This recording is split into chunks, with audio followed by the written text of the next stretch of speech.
capítulo 18, el verso 18 y siguientes, dice: un hombre principal le preguntó diciendo: Maestro bueno, ¿qué haré para heredar la vida eterna?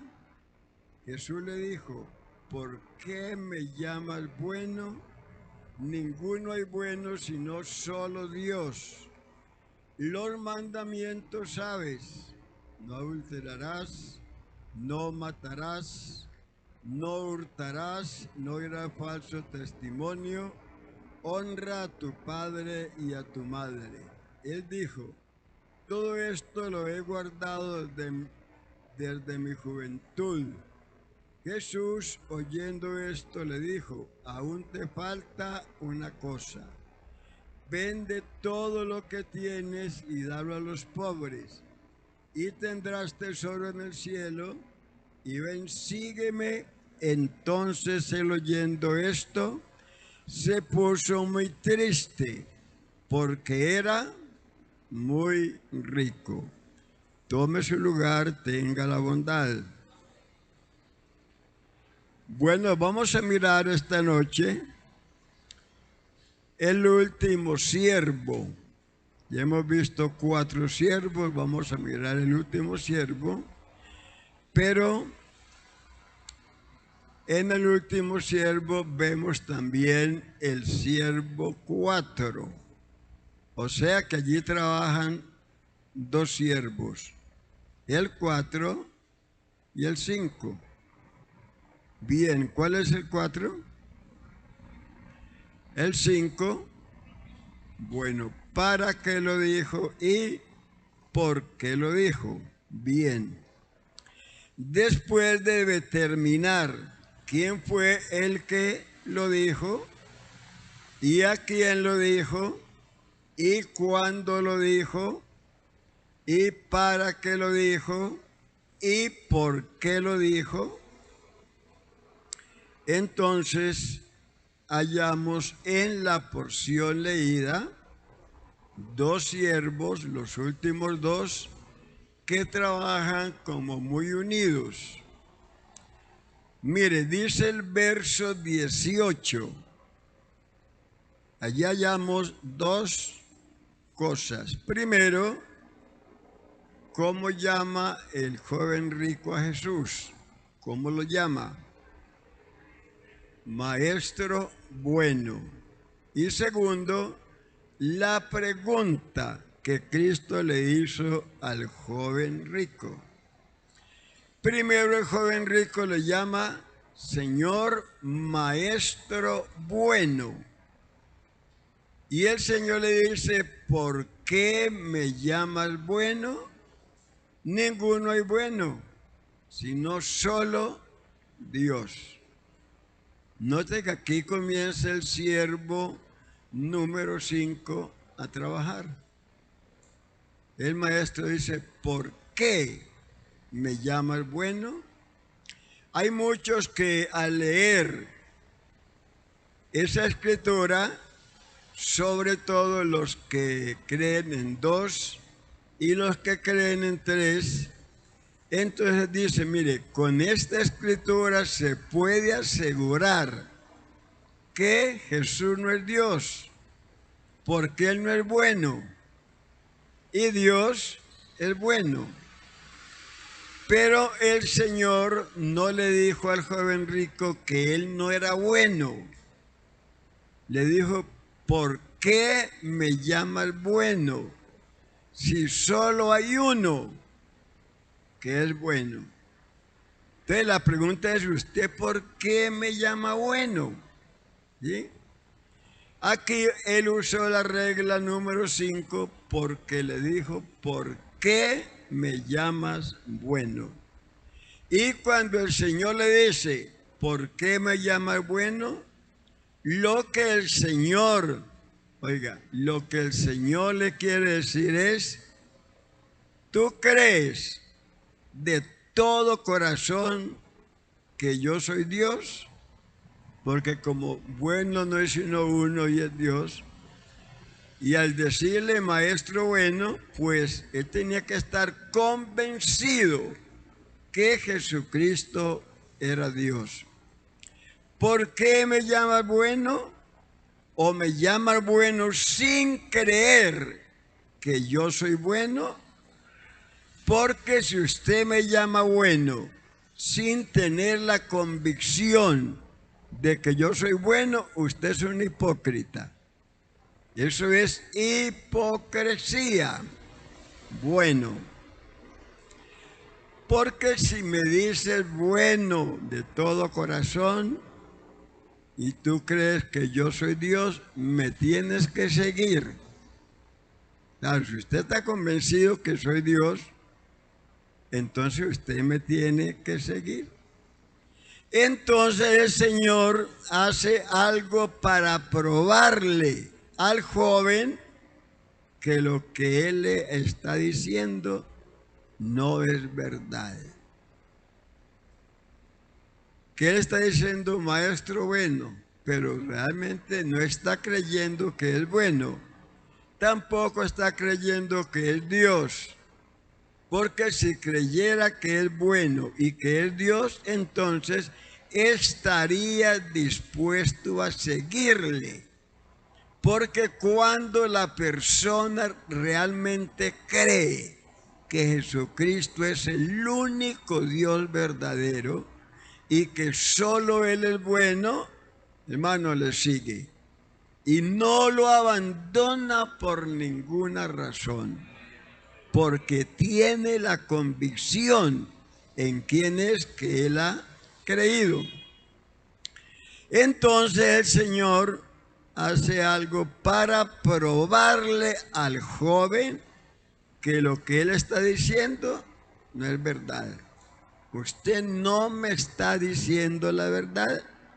En otras palabras, usted es hipócrita. Bueno, le dice, anda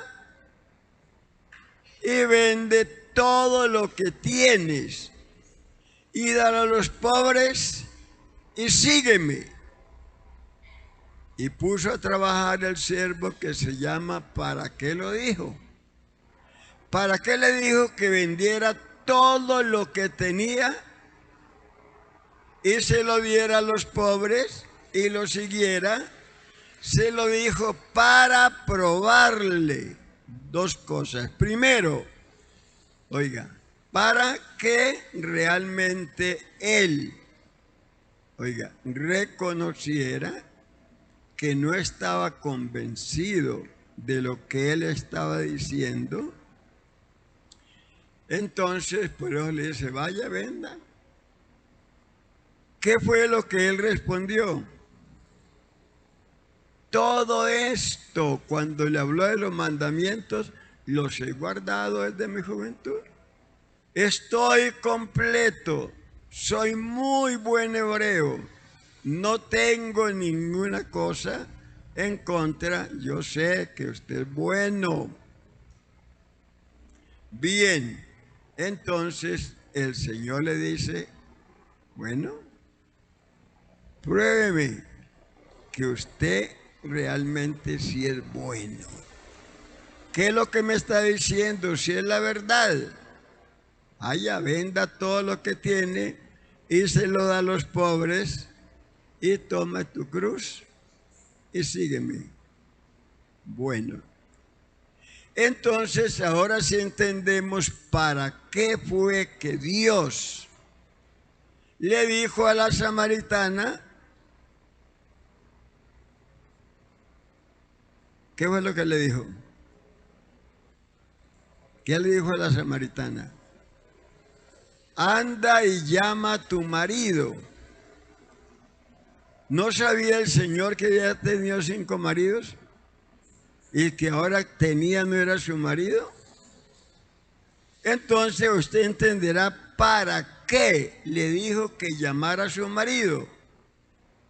Para que ella le dijera toda la verdad. Él sabía, pero él quería que ella le dijera la verdad. Y le dijo la verdad, Señor, no tengo marido. Dijo, esto has dicho con verdad, porque 5 maridos has tenido, y el que ahora tienes no es tu marido. Vea, con eso que Cristo le dijo, ¿cuál fue el mensaje que le dio a sus paisanos? Vení, ve un hombre que me ha dicho todo lo que yo he hecho. ¿Le dijo Cristo todo lo que ella había hecho? No, solamente ella le dice, no tengo marido, sí es verdad, porque has tenido 5, pero el que tienes ahora no es. Eso es prestado, no es tuyo. Con eso ella dijo, bueno, este hombre que sabe que yo he tenido 5 maridos y que tengo ahora no es marido, este lo sabe todo, ¿sí o no? Porque dice, vengan y vean un hombre que me ha dicho toda la verdad. A veces la persona que está visitándonos, el predicador dice algo y él dice, oiga, qué chismoso le contó al pastor mi vida. No, ningún chismoso. Con una sola palabra él se siente descubierto. Él dijo, vea, me dijeron toda la verdad. Y mentiras que no le dijeron todo. Pero él dice, Dios me dijo todo lo que he hecho. Dios conoce mi vida al derecho y al revés. Tenemos algo más, 2 de Samuel, capítulo 12, verso 1. Jehová envió a Natán a David, y viniendo él le dijo, había 2 hombres en una ciudad, el uno rico y el otro pobre. El rico tenía numerosas ovejas y vacas, pero el pobre no tenía más que una sola corderita, que él había comprado y criado y que había crecido con él y con sus hijos juntamente, comiendo de su bocado y bebiendo de su vaso y durmiendo en su seno, y la tenía como una hija. Note bien, y la pregunta es, ¿cómo tiene usted a su esposa? ¿Como una esclava, como una sierva o como una hija? Porque aquí este señor tenía a su esposa como una hija. ¿Quién lo dijo? Lo dijo el Señor. Y vino uno de camino al hombre rico, y éste no quiso tomar de sus ovejas y de sus vacas para guisar para el caminante que había venido a él, sino que tomó la oveja de aquel hombre pobre y la preparó para aquel que había venido a él. Esto fue lo que Dios le dijo al profeta Natán que le dijera a David cuando él durmió con la mujer de Urías Eteo. ¿Se da cuenta? Bueno, entonces con esto David tenía que reaccionar. Oiga, la pregunta es, ¿para qué le contó el profeta esa historia a David? ¿Para qué se la contó? Él estaba muy tranquilo. Parece que su conciencia estaba totalmente adormecida. Pero con esa historia se despertó su conciencia. Pero dice, vea, ese hombre es digno de muerte. Dice, hay que matarlo. Pero sorpresa cuando le dice el profeta, ese eres tú. ¿Ah? ¿Qué hizo David? Pequé. Entonces dice el profeta, ¿también Jehová ha remitido tu pecado? no morirás. Mire bien entonces para qué le contó esa historia, para que él reconociera que era un pecador, que había pecado contra Dios, que le había quitado la esposa a ese soldado, porque lo que él hizo no fue nada bueno. Primeramente, lo emborrachó para que viniera a la casa, durmiera con su esposa, quedara embarazada y él sin culpa. Segundo, como él fue más justo que David, llegó a la casa, primero llegó a hacer un oficio, no durmió con ella, durmió afuera. ¿Cómo no duerme con ella? Dijo este hombre, hay que emborracharlo. Borracho si duerme con la esposa. Lo emborrachó, llegó a la casa, tampoco durmió con ella. Entonces dijo, bueno, eso hay que matarlo. Y lo mandó matar, ¿sí o no? Pero se quedó muy tranquilo. Entonces note el propósito de Dios decirle al profeta, vaya y cuéntele esa historia. Eso lo hizo reaccionar, reconocer que él había pecado contra Dios. Y cuando reconoce, Dios dice, también yo te he perdonado. Porque el que encubre sus pecados no prosperará, pero el que los confiesa y se aparta alcanzará misericordia. Eso dice mi Biblia. El verso 12, capítulo 12, 13 dice, entonces dijo David a Natán, pequé contra Jehová. Y Natán dijo a David, también Jehová ha remitido tu pecado, no morirás. ¿Se da cuenta? Lo importante que es tener en cuenta esas reglas. ¿Para qué lo dijo? ¿Para qué? ¿Qué buscaba con eso y por qué se lo dijo? Entonces, cuando estudiamos la Biblia, si queremos aprender algo o profundizar un poco más, debemos poner esos 5 siervos a trabajar. Todos 5, no uno solo. Porque si los pone a trabajar, usted, hermano, va a aprender. Y más adelantico va a mirar algo. Bien. Ahora miremos otro ejemplo. ¿Para qué escribió Pablo la primera carta a los Corintios? ¿Qué estaba pasando? Oiga, ¿qué estaba pasando? Le escribió para responder algunas preguntas y corregir algunas anomalías que se estaban presentando en la iglesia de los Corintios. Primero, responder algunas preguntas tocante al matrimonio y al celibato, capítulo 7 de Primera de Corintios. Tocante a comer alimento ofrecido a los ídolos, capítulo 8, verso 1 y capítulo 11, verso 1.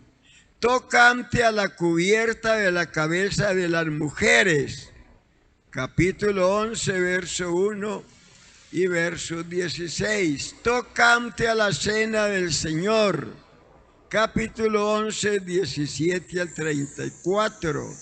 Tocante a los dones del Espíritu y el empleo de ellos en la iglesia, capítulo 12, verso 14.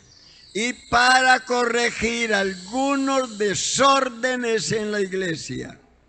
¿Cuáles? Eran cristianos carnales. Se gloriaban en los hombres. Estaban divididos en bandos. Había fornicación en medio de ellos. Se demandaban ante los tribunales paganos. Dudaban acerca del matrimonio. Comían sacrificado a los ídolos. menospreciaban el ministerio de Pablo. Había desórdenes durante la Santa Cena, había desorden durante el culto. Algunos negaban la resurrección y eran tan espirituales que ni los diezmos los daban. Pablo tuvo que recibir salarios de otras iglesias para predicarle a los corintios. Sin embargo, tenían todos los dones. Tenían cierto grado de sabiduría.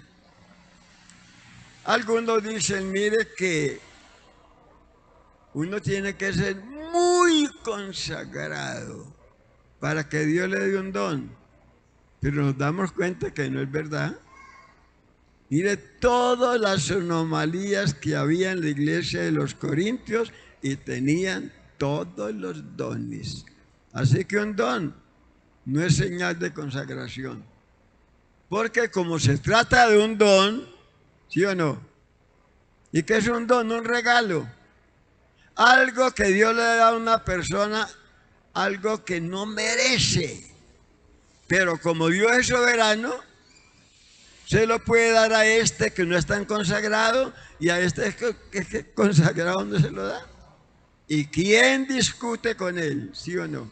Bueno, entonces, hermanos, dése cuenta. Esa era la condición de la iglesia de los corintios y Pablo les escribió para corregir esas cosas que venían marchando mal. Por eso, al estudiar un texto debemos de poner a trabajar estos 5 siervos: quién, a quién, cuándo, por qué y para qué. Y siempre que leamos un texto, leamos también el contexto, o sea, el entorno lingüístico del cual depende el sentido y el valor de una palabra. Para que no nos suceda lo que le sucedió a 2 hermanitos. Pues 2 hermanitos en la carne. Oye, le sucedió algo por no leer completo. Porque tenemos que acostumbrarnos a leer completo. Ejemplo, si usted lee un texto, lea el contexto, lea el entorno, léase todo el capítulo. Y usted va a entender más leyendo todo el capítulo. Si solo lee un texto, usted puede probarle a una persona con la Biblia lo que Dios no dijo. Se lo puede probar lo que Dios no dijo. Bien, entonces los 2 hermanitos lloraron una marrana. ¿Cómo le parece? Lloraron por una marrana, los 2 hermanitos. Resulta que los 2 hermanitos estaban lejos de la casa, hacía ya como varios años se habían ido. Reciben una carta, comienza uno de ellos a leer la carta, un saludo muy bonito, y luego entonces llegan a tal punto que dice la carta: mamá ha muerto. Vea, esos 2 hermanitos se desesperaron, lloraron varias horas: mamá murió, ¿qué vamos a hacer tan lejos? No tenemos casi dinero, hagamos algo, pero tenemos que ir a ver a mamá que se murió. Y lloren y lloren y lloren. Empacan la maleta para irse de regreso, abordan el tren. Cuando van en la mitad del camino, le dice el hermanito al otro: oiga, ya mamá se murió, ya no hay nada que hacer, acabemos de leer la carta. Porque como no la terminaron de leer, y sigue leyendo: mamá ha muerto, la marrana gorda. y ha hecho unos chicharrones muy buenos. ¿Qué pasó? Lloraron la marrana. ¿Por qué? Porque no acabaron de leer la carta. Eso sucede cuando usted lee un texto, no lee el contexto, el entorno, entonces va a salir también llorando, ¿yo?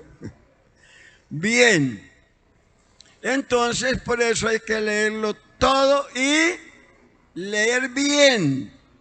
Nehemías 8, verso 8. Y leían en el libro de la ley de Dios claramente y ponían el sentido de modo que entendiesen la escritura. O sea que si usted lee y no pone el sentido, usted no va a entender nada. Pero si lee bien, con punto, con coma, y le pone el sentido, va a entender lo que usted está leyendo. Pero hay que leer bien y poner el sentido en lo que estamos leyendo, para que podamos entender lo que leemos. Efesios 3, verso 6.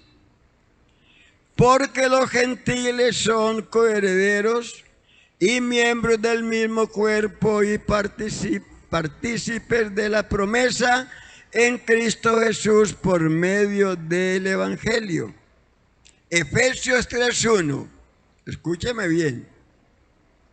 Por esta causa, yo Pablo, prisionero de Cristo Jesús por vosotros, los gentiles, si es que habéis oído la administración de la gracia de Dios que me fue dada para con vosotros, que por revelación me fue declarado el misterio, como antes lo he escrito brevemente.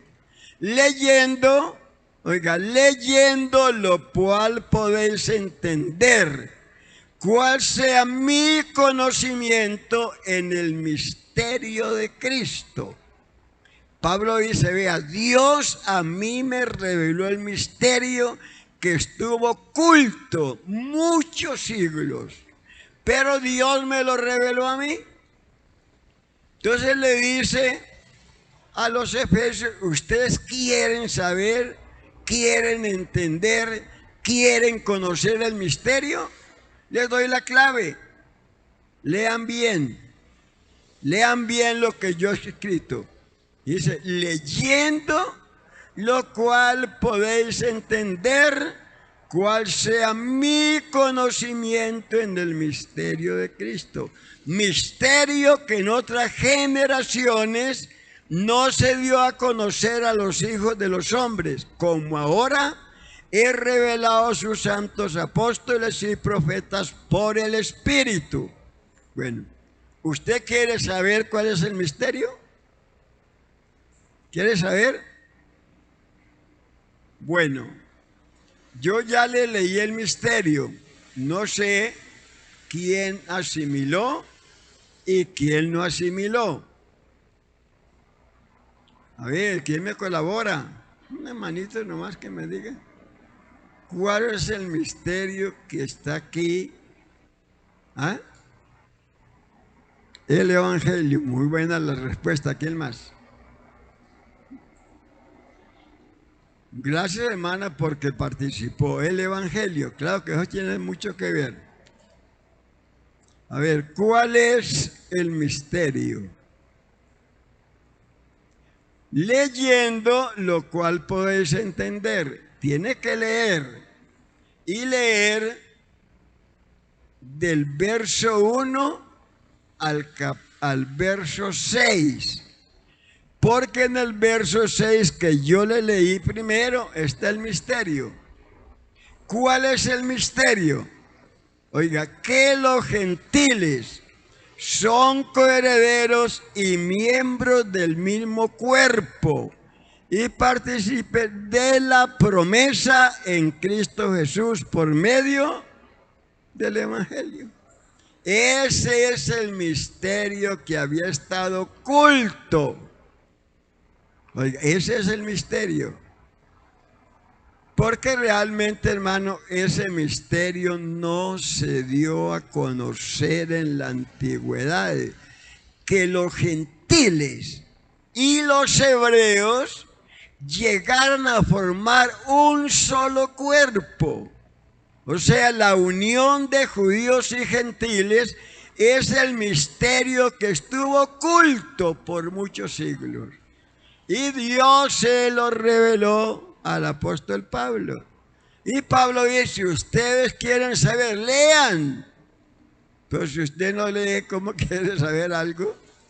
Si usted lee más las revistas de Condorito que la escritura, ¿cómo va a entender y cómo va a aprender algo? Bien. Entonces, ¿sí sabe? Tiene que leer del verso 1 al verso 6, porque en el 6 está el secreto. Le dice cuál es el misterio. Bien. Entonces, vamos a mirar algo más.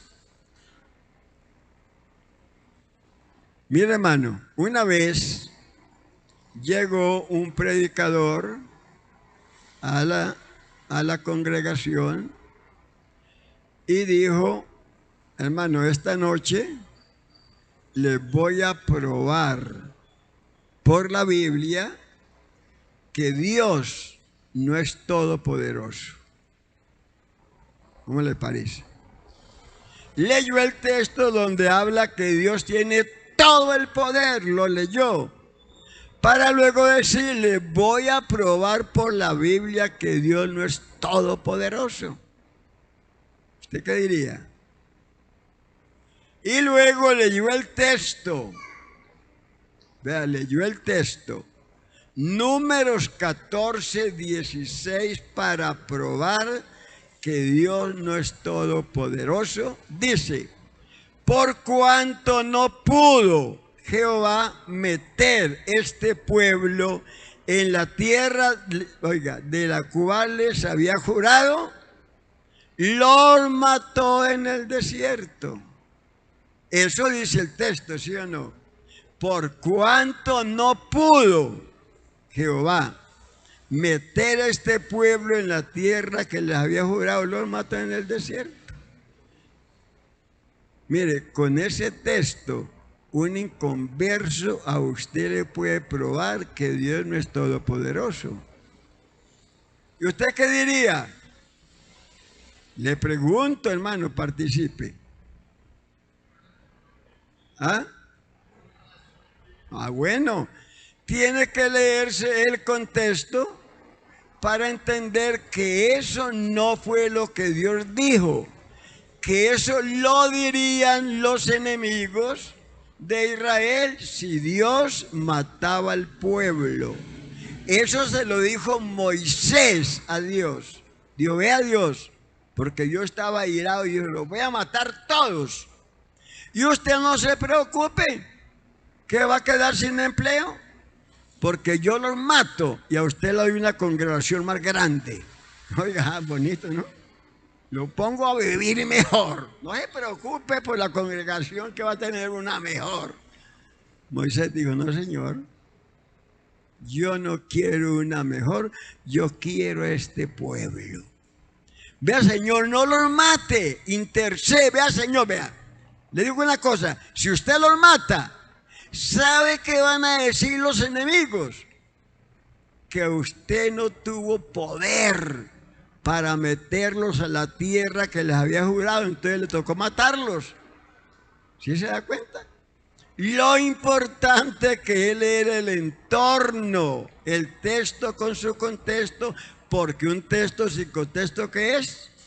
Un pretexto. Bueno, a lo menos ya saben eso, ¿sí o no? Bueno, entonces les voy a mencionar el último ejemplo. El último. Mire, Efesios 2, verso 8. Porque por gracia sois salvos, yo creo que aquí se van a participar, por medio de la fe. Y esto no de vosotros, pues es don de Dios, no por obras, para que nadie se gloríe. Muchos cuando leen este texto sin el contexto afirman, ¿qué afirman? Que la fe es un don de Dios. ¿Usted cree que la fe es un don de Dios? No, dígame si cree que no tiene ningún problema. Porque muchos creen que la fe es un don. Si la fe fuera un don, usted no tendría que leer la Biblia. ¿O sí? No.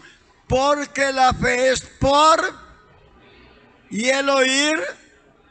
Ah, bueno, entonces no es un don. Porque si quiere tener fe, tiene que oír la palabra de Dios. Y un don es un regalo que Dios le da a usted sin hacer nada. Absolutamente nada. Bueno. Menos mal que dijeron algunos que no. Pero el contexto nos habla de la fe, sino de la salvación. Oiga, no está hablando el contexto de la fe como don, sino de la salvación como un don de Dios. Porque la salvación sí es un don de Dios. Es un regalo inmerecido. Nadie, absolutamente nadie de nosotros merecía la salvación. Estábamos condenados. Pero Dios es bueno. ¿Sí? Bueno, mire. Desde el verso 1 del capítulo 2 hasta el verso 10, el tema es la salvación por gracia. Del 1 al verso 10, ese es el tema, la salvación por gracia. Efesios 2:1, y Él os dio vida a vosotros cuando estabais muertos en vuestros delitos y pecados. Verso 4, pero Dios, que es rico en misericordia, por su gran amor con que nos amó, aun estando nosotros muertos en pecados, nos dio vida juntamente con Cristo. Por gracia sois salvos. Oiga, por gracia sois salvos por medio de la fe. Y esto no es de vosotros, pues es don de Dios. ¿Cuál es el don de Dios? La salvación. Porque por gracia sois salvos por medio. Hermano, la fe no salva a nadie. La fe es el medio para que usted reciba la gracia, que es la que nos salva. Porque somos salvos por gracia. La fe es el brazo que se extiende y se apropia de las promesas de Dios. La fe es el canal por donde fluye la gracia al corazón del hombre. La fe es la vasija para sacar de la fuente de la salvación. Es el medio, no lo olvide, la fe es el medio, no es como dicen muchos, la fe te salvará, Pedro. No, señor, eso no es verdad. Nosotros somos salvos únicamente por gracia. Así que lo que es don de Dios no es la fe, es la salvación que Dios nos dio, que es un gran regalo de parte de Dios. Bueno, terminamos y les anuncio que el día jueves vamos a recordarles a ustedes, porque ya lo saben, los 7 juicios. Bueno, creo que algunos lo saben y sería bueno como que alguno me dijera algo acerca de los 7 juicios. Siquiera uno, o 2, o 3, o 4, o 5, o 6, o 7. ¿Ah? Oiga bien, a ver. El hermano menciona un juicio, el juicio de los pecados del creyente. Ese es el primero. ¿Cuál es el segundo? El juicio del creyente de sí mismo. ¿Cuál es el tercero? El juicio de las obras del creyente. ¿Cuál es el número 4? Es el juicio de las naciones. ¿Cuál es el número 5? El juicio de Israel. ¿Cuál es el número 6? El juicio de los ángeles. Y el número 7, el juicio ante el gran trono blanco. Los espero el próximo jueves. Venga con su libretica, apunte, porque si no toma nota, va a perder el